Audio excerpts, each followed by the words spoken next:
So when you come to these kind of things and you hear from people that have had colon cancer, you kind of hear similar tales, getting hit by a Mack truck, something coming out of nowhere. When you hear from people that have diseases like FAP or perhaps Lynch, you often hear kind of the same tale, so it goes a little bit like this. My grandfather, when he was 36 years old, after being obstinate, stubborn, and refusing to go to a doctor and showing all signs of colon cancer, went to his doctor, proctologist in Valdosta, where I'm from, and the doctor immediately recognized it as familial adenomatous polyposis. And so for people who aren't familiar with that, when you hear about polyps that people are getting before they turn into cancer, people with my disease, it looks like shag carpeting through there. It's just rows of polyps and polyps upon polyps. And so it's pretty easy to look at it and tell what it is. But my grandfather was told he had FAP, that he had stage 4 colon cancer, and that 3 of his 6 kids statistically had the same disease, and 3 of his 6 kids did, my dad being one of them.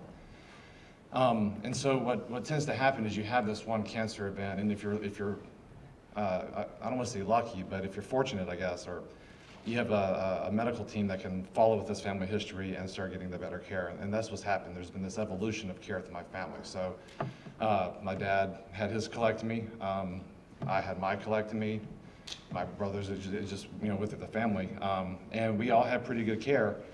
When we were younger, we thought once you get the colon out, you're fine. Then you start finding out later on that these diseases affect other body parts.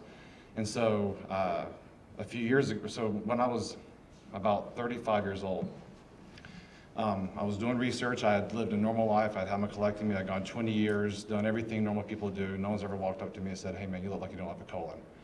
Like it just, I just don't look sick. I just look like I try and look like a dude. That's just what I think I look like. And so, then I got sick. I couldn't play soccer, and I couldn't ride my bike anymore. I'm just getting sicker and sicker. I was had been married to Sean for a month.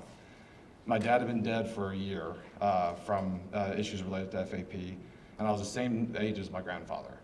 And a little bit of freak out mode happened, because I was just getting sicker and sicker and sicker. And it turned out to be pretty benign. It turned out to be something that we could deal with, but this was after just more and more invasive tests. And it was really, really kind of awesome, because during this period of time, I just got to see the full gamut of issues that people that have FAP and other forms of hereditary colon cancer don't have. So, for instance, living out in Naperville, outside of Chicago, more and more invasive tests, my doctor never told me there was a specialist in Chicago. Going on Facebook for the first time and actually researching what the community was saying about FAP actually made me want to dive into a hole, because there's these patients and families who were just totally freaked out. They're the first people to have it, and I'm looking at it like, man, if I was a de novo person, if I just had found out I had FAP and this is my look at it, this is not healthy. This is scary stuff. These are people really terribly affected. I started looking at the educational stuff that was available for families, and realizing that my wife is, anyone that knows my wife will tell you, she's far more intelligent than I am. But even as smart, Dave Dubin's nodding his head.